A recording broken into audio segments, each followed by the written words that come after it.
자, 오늘은 요한 3서에 있는 말씀, 여러분이 너무나 잘 아는 말씀이지만 오늘 한번 말씀을 생각해 보려고 합니다. 장로인 나는 사랑하는가요? 참으로 사랑하는 자에게 사랑하는 자요. 여러분 1절, 2절 안에 사랑이라는 단어가 많이 나와요. 오늘 요한이 이 가요를 정말 사랑한대요. 여러분 사랑하는 자에게는 있는 거 다 주고 싶지요. 모든 걸 다 나누고 싶고, 정말 사랑하는 자에게는 거짓이 없고 정말 있는 그들에게 하고 싶은 말을 다 해주고 복된 말을 하고 싶지요. 오늘 요한이 가요, 이 가요가 어떤 사람은 사도행전에 보면은 요한이 마게도니아와 헬라를 거치면서 전도하러 다닐 때에 이 더베 사람 가요입니다. 가요가 3명 정도 나오는데 그 중에 이 가요를 더베 사람이라고 그랬어요. 근데 이 가요가 바울의 전도 여행에 함께 하면서 바울을 옆에서 지켜주고 보호해주고, 심지어 바울을 죽이려고 하는 무리들로부터 목숨을 걸고 바울을 지켜주기도 하고, 바울의 선교에 있어서 정말 자기의 열정을 아끼지 않았던 자가 바로 이 가이오예요. 그 열정에, 그 선교의 그 마음의 후에 이 가이오는 버가모 교회의 감독이 되죠. 버가모 교회의 감독이 돼서 이제 버가모 교회에 있는 양들을 치리하면서 말씀을 전하는 자로 살아요. 그때 요한이 이 가이오에게 정말 하고 싶은 말을 하는 거예요. 내가 너를 너무 사랑해. 사랑하는 너에게 꼭 해주고 싶은 말이 있어. 그 말은 다른 게 아니라, 가이오야, 내 영혼이 잘 되어야 돼. 내 영혼이 잘 되어지면 네가 범사에 잘 되고 내가 강건해지는 거야. 할렐루야. 자, 그냥 웬만한 사람한테 얘기한 게 아니라 정말 사랑하는 자에게 요한이 진심을 담아서 준 말이에요. 그렇다면 이 말은 오늘날 하나님의 자녀들에게, 백성들에게 준 말씀이에요. 내가 너를 사랑한다. 그런데 너는 먼저 영혼이 잘 되어야 돼. 그러면 그 다음에 범사가 잘 되고 내 모든 삶이 강건해질 거야. 여러분, 지금도 하나님은 우리의 영혼이 잘 돼서 성도들이 하나님의 은혜로 범사의 모든 일이 잘 풀어지고 강건해지기를 원하는 그런 마음으로 우리를 축복해 주고 있어요. 그래서 저는 오늘 이 말씀을 통해서 영혼이 잘 되는 것이 뭐냐라는 부분입니다. 그래서 우리가 이렇게 이러한 복을 어떻게 누리며 살아야 되느냐. 그러면 왜 여러분 영혼이 잘 돼야 될까요? 영혼이 잘 되어야 되는 이유가 어디에 있을까요? 여러분 생각해 보세요. 우리 영혼이 잘 되어야 되는 이유는 우리의 삶이 이 세상에서 영원한 삶이 아니에요. 우리의 삶은 언젠가 이 세상의 삶에서 끝나요. 그리고 하나님 나라에 함께하는 영원한 삶이 우리 안에 있어요. 영원한 내세가 있기 때문에 우리의 영혼이 잘 돼야 돼요. 여러분, 성경에 모세의 기도가 시편 90편에 나오는데 모세가 이렇게 기도합니다. 우리의 연수가 70이요 강건하면 80이라도 그 연수의 자랑은 수고와 슬픔뿐이요 신속해가니 우리가 날아가니다 그랬어요. 여러분, 이때에도 아마 오래 사는 게 70, 그리고 아주 오래 살았다면 80 이렇게 살았나 봐요. 오늘날도 한 80, 90, 100세라고 하지만 100세까지 사는 사람은 아직은 조금 드물어요. 그러니까 80, 90까지는 살잖아요. 그런데 내가 80, 90 살았다고 해서 내 인생의 삶을 돌아보면은 내놓을 게 뭐가 있습니까? 먹고 사느라고 고생한 거, 걱정한 거, 어려움 당한 거, 슬픔 당한 거, 내놓을 거 사실 그거밖에 없어요. 그리고 지금에 와서 보니 얼마나 빨리 날아가는지, 갈수록 시간이 빨라져서 아마 일주일 금세 휙, 오늘 끝나고 예배 끝나고 돌아가면 눈 한번 감은 것 같은데 또 일주일이 돌아오고, 아마 연세 있는 분들은 이해가 될 거예요. 80년, 90년 살았어도 그 생활이 얼마나 고달프고 힘들었는지 몰라요. 그런데 오늘 여러분과 저에게 있어서는 이 세상보다 더 중요한 것, 더 좋고 더 중요한 내세가 있다는 거예요. 그것은 천국에 가서 하나님을 모시고 영생 복락을 누리게 된다는 것. 여러분, 우리는 확실한 믿음 가지고 있는 줄 믿습니다. 그래서 영혼이 잘 되어야 돼요. 이 세상의 삶이 전부가 아니라는 거예요. 두 번째는 영혼이 잘 되면 오늘 말씀처럼 이러한 복들은 다 따라온다라는 거예요. 그래서 잘 되어야 된다라는 거예요. 이걸 거꾸로 얘기해 보세요. 영혼이 잘못되면 모든 것을 잃어버린다는 얘기죠. 이스라엘 자손들이 사사기 2장에 보면은 여호수아가 살아있는 동안, 또 여호수아와 함께하고 있던 장로들이 살아있는 동안 그들은 하나님의 행하신 능력을 봤어요. 기적을 눈으로 본 사람들이에요. 그래서 여호수아와 그 장로들이 살아있을 동안에는 아주 하나님을 잘 섬기고 살았어요. 그런데 여호수아와 그 장로들이 다 죽어요. 10절에 가서 보니까 다 죽고 이제는 그 후손들만 남았는데 그 후손들은 하나님의 행하신 일을 몰라요. 하나님의 행하신 기적도 못 봤어요. 그러니 당연히 하나님의 함께 행하신 일들을 알지 못하는 것이죠. 왜 그랬느냐? 믿음의 유산을 물려주지 못했어요. 자녀들에게 하나님의 살아계심의 이적이 이런 게 있었다라고 가르쳐야 되는데 가르치지 않았어요. 기도를 가르치고 성경을 알게 하고 하나님 앞에서 기도하기 위해서 하나님을 만나 주어야 하게 하는데 하나님을 만나 줄 수 있도록 만들어 주지를 못했어요. 자손들이 전혀 그렇게 하지 않았기 때문에 결국은 그들이 하나님을 모르게 됐다라는 거예요. 어떻게 되겠어요? 하나님을 모르니 사시는 우상들을 섬기고 타락의 생활을 하고 결국은 하나님의 진노를 받아서 블레셋 군인이 쳐들어오고 미디안 군사들이 쳐들어오고 다 빼앗기고 죽임을 당하고 그들의 종이 되어 끌려가고 다 잃어버렸다라는 거예요. 여러분, 영혼이 잘못되면 다 잃어버린다는 거예요. 여러분 어떻습니까? 자녀들에게 이런 믿음의 유산을 여러분 물려주고 있습니까? 여러분이 이 땅의 삶을 다하고 여러분이 하나님 나라 갔을 때 그 자손들, 자녀들과 그 손자, 손녀들이 정말 할머니, 할아버지, 엄마, 아버지의 믿음을 가지고 그 믿음의 유산 속에 하나님을 잘 믿고 살아갈 자신이 있느냐라는 거예요. 가장 귀한 축복은 영혼의 축복이잖아요. 그래서 성경은 뭐라고 얘기하느냐? 마태복음 6장 33절에 보면은 너희는 먼저 그의 나라와 그의 의를 구하라. 그리하면 이 모든 것을 너에게 더하시리라 그랬어요. 그래서 영혼이 잘 돼야 돼요. 영혼이 잘 되면 다른 축복은 따라온다라는 거예요. 여러분, 여러분의 자손들에게도 영혼이 잘 되는 법을 가르쳐 주셔야 돼요. 그럼 여기서 그럼 목사님 영혼이 뭐예요? 이렇게 물어보겠죠. 영혼은 한마디로 얘기하면 보이지 않는 내면의 자아입니다. 보이지 않는 내면의 자아. 성경에서는 속사람이라고 표현해요. 우리의 육을 겉사람이라고 그러고 영혼을 속사람이라고 그래요.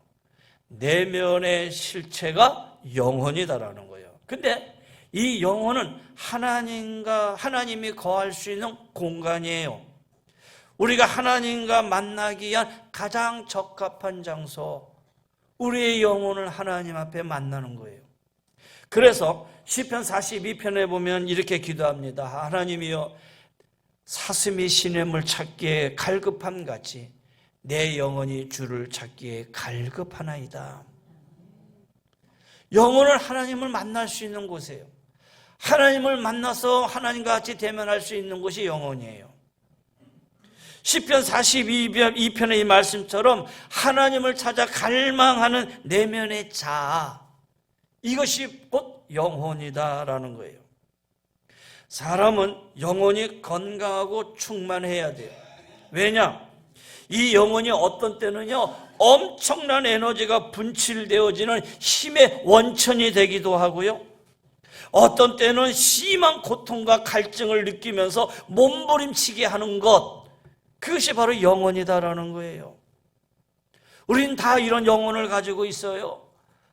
그래서 영혼이 중요한 거예요. 그런데 세상 사람들은 영혼에 관심이 없지요. 심지어 영혼이 있느냐 없느냐 거기에 생각도 안 해요. 전혀 관심도 없고, 영혼이 내가 살고 있는 내 육체를 가지고 이 땅에 한평생 살아가다 죽으면 끝이지, 관심이 없다라는 거예요. 그래서 속사람 영혼에는 도통 관심이 없고 오직 세상적인 거, 세상, 만사, 형통, 육신의 건강. 그래서 그들은 이 땅의 삶에서만이 만사, 형통과 건강함을 추구하고 산다라는 거예요. 그렇다고 해서 이 땅에 살아가는 데 있어서 만사, 형통과 육신의 건강이 필요 없다, 그런 말은 아니지요. 우선순위를 똑바로 분명히 해야 된다는 거예요. 영혼이 바른 길을 가야 그 다음에 만사, 형통, 그 다음에 육신의 건강도 바른 의미를 가질 수 있다는 거예요. 무슨 얘기냐면, 영혼은 잘못되어 가고 있는데, 영혼은 병들어 가고 있는데, 사업에 성공해서 돈이 생기면, 물질이 생기면 그 물질이 화근이 되지 복이 안 된다는 거예요. 영혼이 건강하지 못한 가운데서 내가 이 세상에서 성공해서 물질을 가진들, 여러분 그 물질로 건강해, 그 물질로 행복할 수 있다고 자신합니까? 아니에요. 마지막에는 그 물질 때문에 자손들이 싸우고 나누고 갈라지고 상처당하고, 건강하지 못한 것에서 얻은 물질은 행복이 될 수 없다는 거예요. 여러분, 영혼이 건강하지 못한 가운데 정치적으로 성공해서 권력을 가져보세요. 그것이 복입니까? 오히려 백성들은 비극의 씨앗이 되는 거예요. 오늘날 성공한 기업가들도 있고 성공한 정치가들도 있는데 왜 세상이 혼란스럽습니까? 왜 세상이 불안스럽습니까? 영혼이 잘 되는 가운데 얻은 복이 아니고, 영혼이 잘못되어지는 가운데, 영혼이 건강하지 못한 가운데 세상적으로만 얻은 복이기 때문이에요. 그래서 우리는 기도하셔야 돼요. 영혼이 건강한 사업가가 복된 자가 되어야 돼요. 그래서 영혼이 건강한 자들이 사업에 성공해야 그 물질이 하나님의 나라를 위해서 모든 자들을 위해서 이롭게 사용되는 것이죠.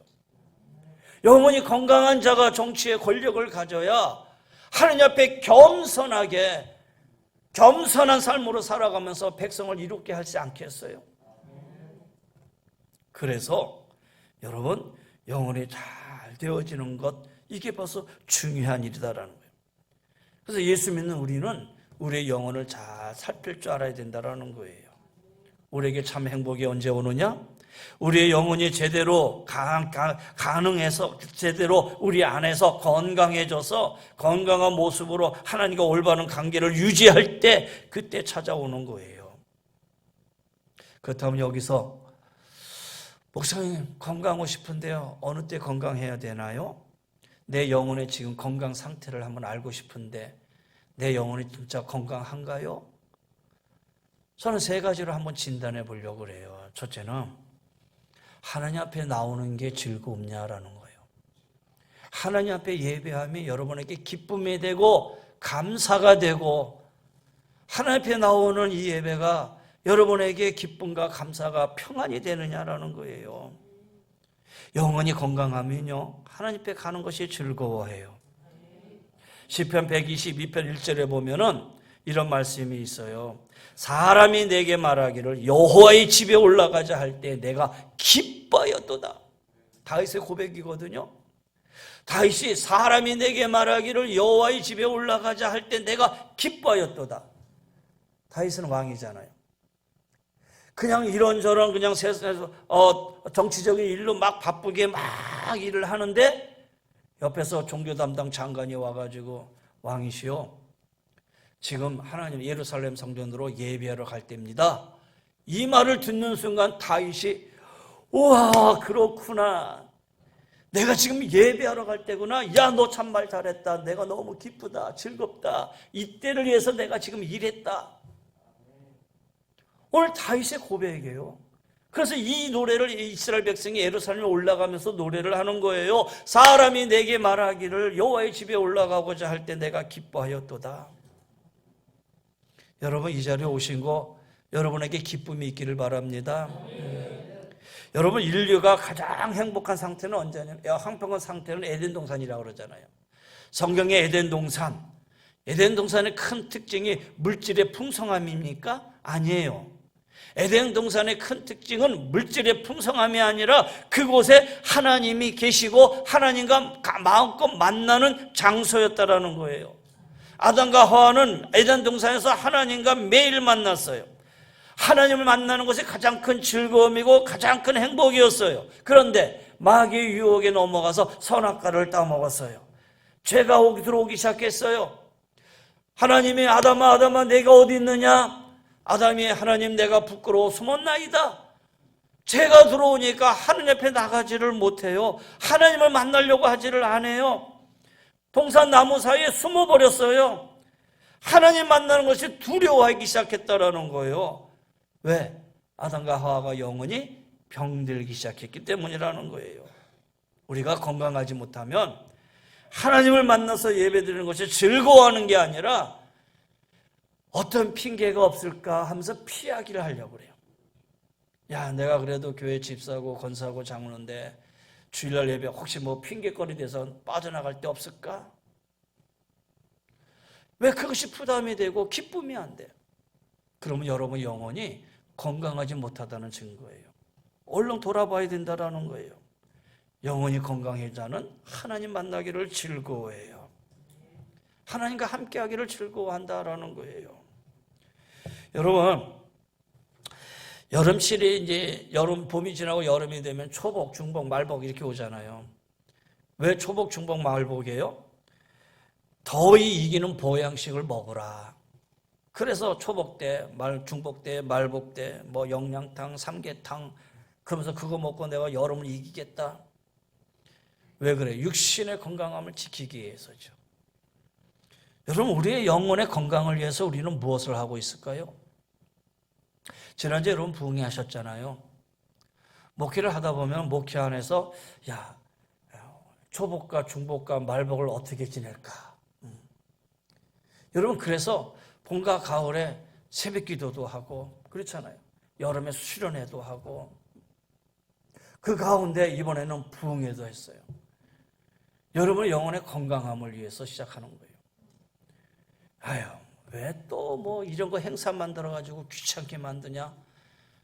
여러분의 영혼이 건강하지 못하다는 증거예요. 영혼이 건강하면 야, 그렇지. 이때 준비된 말씀이 뭐지? 설레게 돼요. 감사하게 돼요. 기쁘게 되는 거예요. 제가 아는 후배 목사님 한 분은 부흥회를 너무 자주 해. 봄과 가을에 계속. 그래서 내가 야, 부흥회를 이렇게 자주 해. 그랬더니 아이 목사님 생각해 보세요. 부흥 강사는 3일 동안에 자기가 가지고 있는 노하우를 다 쏟아놓고 간대요. 그거 맞지?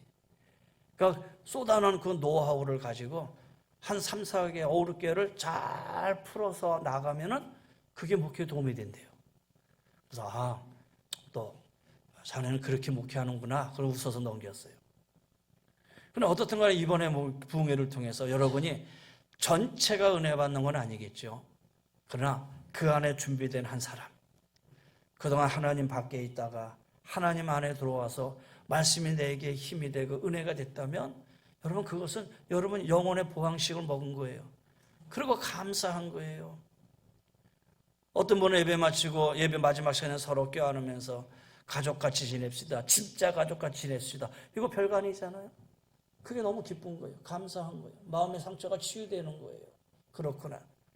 내가 하나님의 성전에서 가족같이 지낼 자들이 있었구나.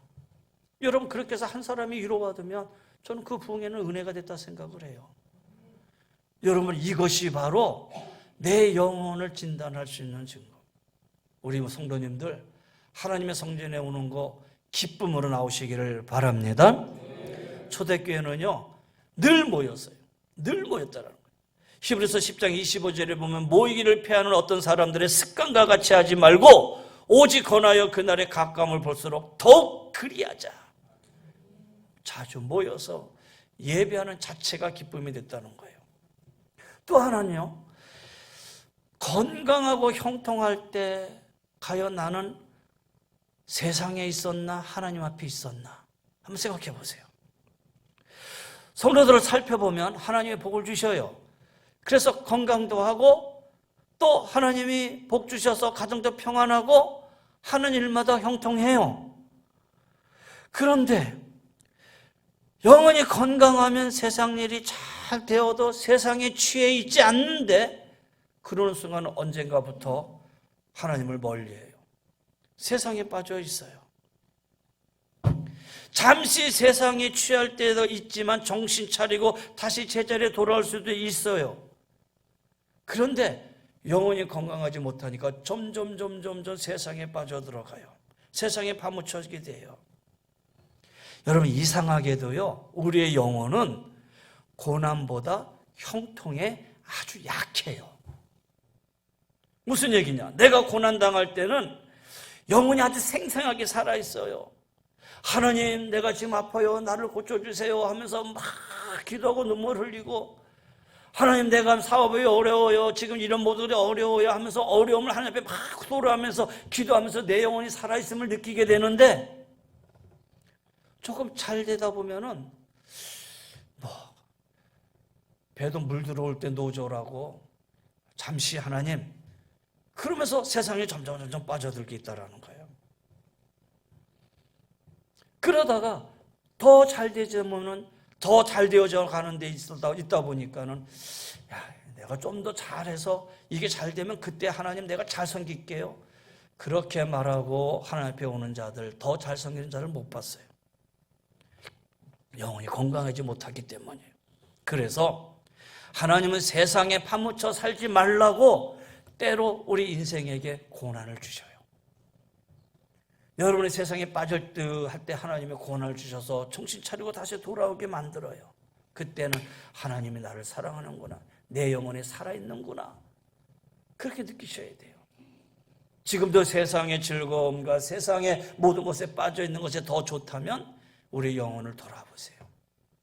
세 번째, 인생의 고난 앞에서 나는 어떤 반응을 하느냐. 여러분, 인생을 사는 동안에 고난이라는 풍랑 없는 사람은 어디 있겠어요? 인생의 위기예요. 야, 아무개 저 사람은 참 모든 게 잘 되니까 저 사람은 걱정 없고 염려 없이 사는 것 같아. 그런데 들여다보세요. 그 사람도 아픔이 있고 고통이 있고, 내가 없는 거 그 사람이 가지고 있다고 해서 그 사람이 행복하다? 아니에요. 객관적으로 생각하는 차이가 있을 뿐이지 그 사람에게도 아픔이 있고 고통이 있다는 거예요. 그런데 영혼이 건강하지 못하면은 이런 풍랑을 만났을 때 정신을 못 차려요. 그냥 고난의 풍랑에 잠겨서 헤매기만 하고 그 자리에 그냥 주저앉아 버려요. 자신의 처지에 낙담하면서 술에 의존해서 한 잔 마시고 두 잔 마시고, 그러다 보니까 한 잔이 두 잔, 두 잔이 세 잔, 아예 그냥 술 취해서 살아가고 있어요. 심지어는 자포자기해서 거기서 헤어나지 못하고 있어요. 그 가운데 하나님을 원망하고, 내가 신앙생활 해봐야 소용없어, 하나님 원망하고, 가족을 원망하고, 세상을 원망하고. 그러나 여러분, 그런 인생의 풍랑 속에서도 건강한 사람은 이 위기 속에서 누구? 하나님을 더 붙들어요. 자신을 돌아보게 되고 하나님과의 관계를 더 강하게 만들고, 그리고 하나님 앞에 나와서 무릎 꿇고 기도하게 되고 하나님 만나기를 더욱 힘쓰고 애쓰고, 영혼이 건강하다는 증거예요. 그래서 인생이라는 고난 앞에서, 인생이라는 고난이라는 풍랑 앞에서 내가 어떻게 반응하느냐가 중요해요. 고난의 풍랑을 어떻게 맞이하느냐, 내 영혼의 수준이 어느 정도인가를 알 수 있는 거예요. 사랑하는 성도 여러분, 여러분의 영혼이 건강하기를 주의 이름으로 간절히 축원합니다. 인생의 고난 속에서도 주저앉지 않으면 안 돼요. 일어나야 돼요. 하나님 앞에 나와서 기도하시고 하나님 만나셔야 돼요. 건강하고 형통할 때에 세상보다는 하나님 감사합니다. 주신 은혜 감사해서 주님 일 더 열심히 하고 주님 안에서 더 믿음 가지고 살겠습니다. 고백하고 주님 앞에 서야 돼요. 그리고 하나님 앞에 나오는 게 기쁨이 되고 감사가 되고 평안이 되어야 돼요. 그것이 바로 영혼의 건강함이라는 거예요. 그럼 여기서 그러고 싶은데 목사님 어떻게 해야 내가 건강해질 수 있습니까? 그렇죠. 그렇게 살고 싶은데 어떻게 해야 내가 건강해질 수 있습니까? 여러분, 두세 가지를 얘기하려고 그래요. 첫째는 은혜 받으셔야 돼요. 성령 받으셔야 돼요. 그 안에서 예수 하나님 만나셔야 돼요. 여러분, 히브리서 13장 9절입니다.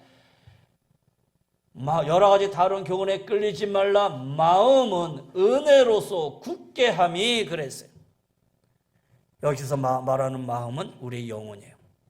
마음은 은혜로서 굳게 한다 그랬어요. 우리의 속사람이 강건해지려면 어떻게 해야 된다? 은혜를 받아야 된다. 잘 먹는다고, 음식을 먹는다고 속사람이 건강해지지 않는다는 거예요. 은혜를 받아야 된다는 거예요. 은혜 받기 위해서 힘써야 된다는 거예요. 성령 받기 위해서 하나님 앞에 기도하고 성령 받기 위해서 하나님 앞에 더 열심히 함께 해야 된다는 거예요. 에베소 3장 16절에 그의 성령으로 말미암아 너의 속사람을 능력으로 강건하게 하셨고 그랬어요. 사랑하는 성도 여러분, 하나님의 은혜 받기를 갈구하시기를 바랍니다. 성전에 나서 기도할 때마다 하나님, 주님의 은혜가 내 안에 임하기를 원합니다. 나를 긍휼히 여겨 주옵소서. 매 시간 성령의 인도하심 속에 살기를 원합니다. 내 발걸음을 인도하시옵소서. 하나님의 은혜 안에 사셔야 돼요. 그래야 건강해질 수 있어요. 두 번째는 말씀에 순종하셔야 돼요.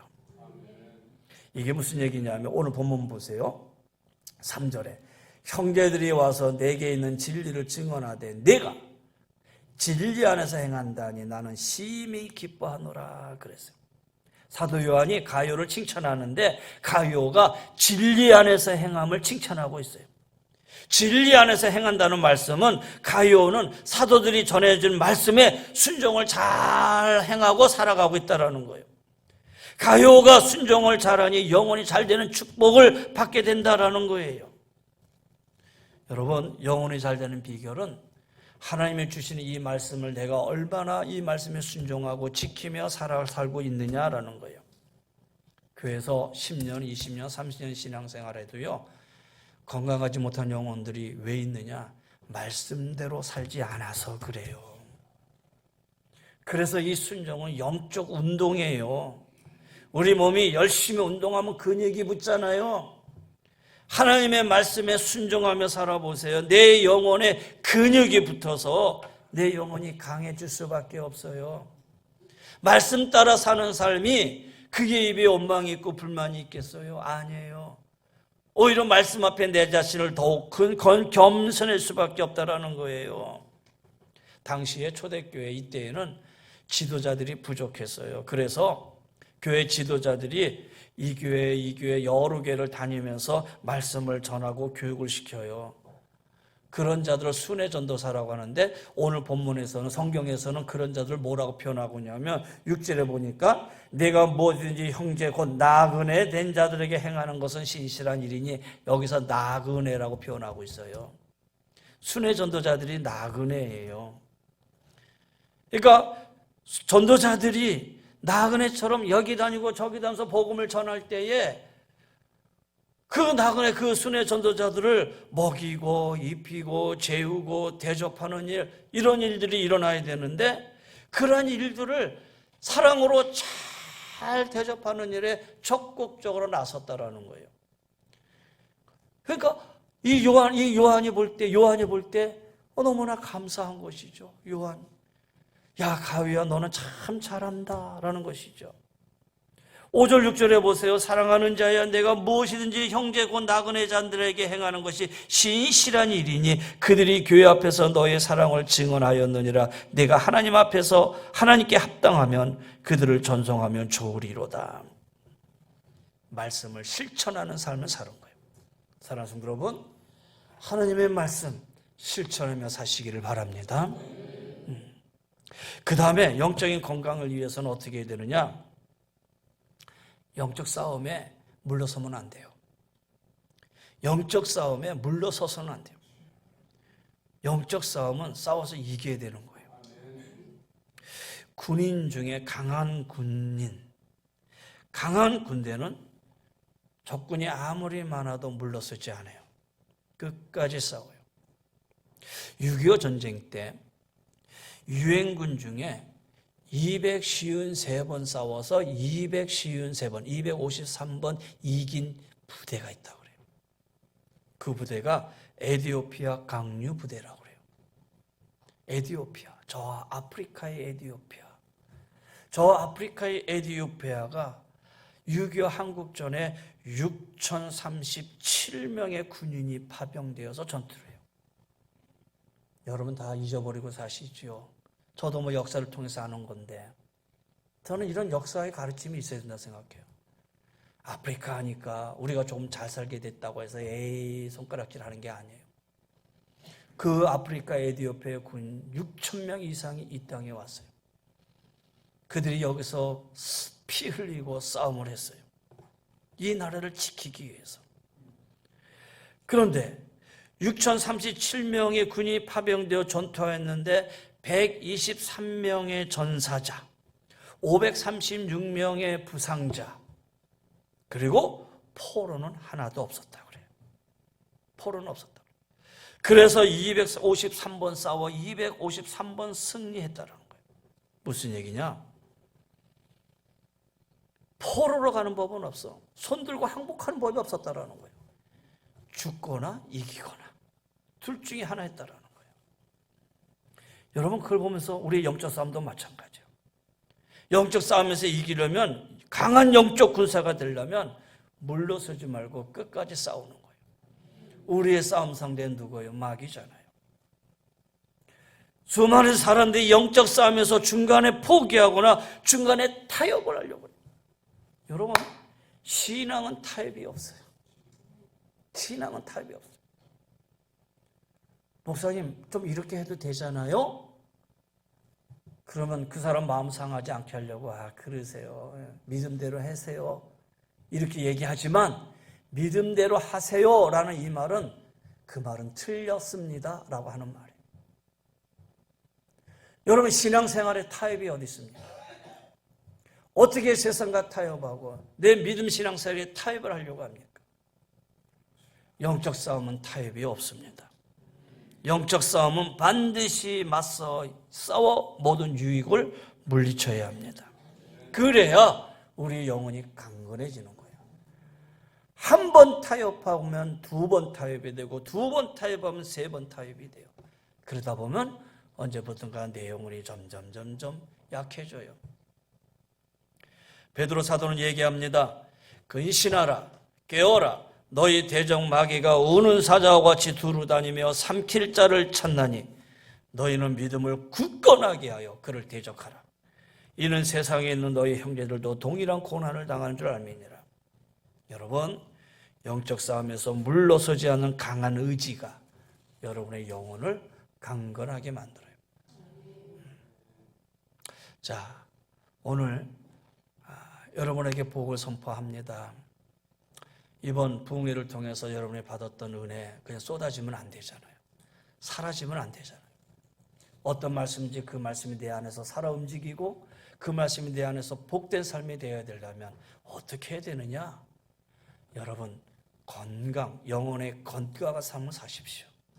영혼의 건강한 삶 속에 하나님의 축복이 반드시 임합니다. 그러면 이 영혼의 건강을 내 자신을 겸손히 돌아보면서 하나님 앞에 나옴이 예배가 즐거운지 내가 정말 건강하고 잘 될 때는 세상에 빠져 있지는 않았는지 인생의 고난 속에서 내가 주저앉아 있었지는 않았는지 돌아보면서 내 영혼을 한번 진단해 보시고요.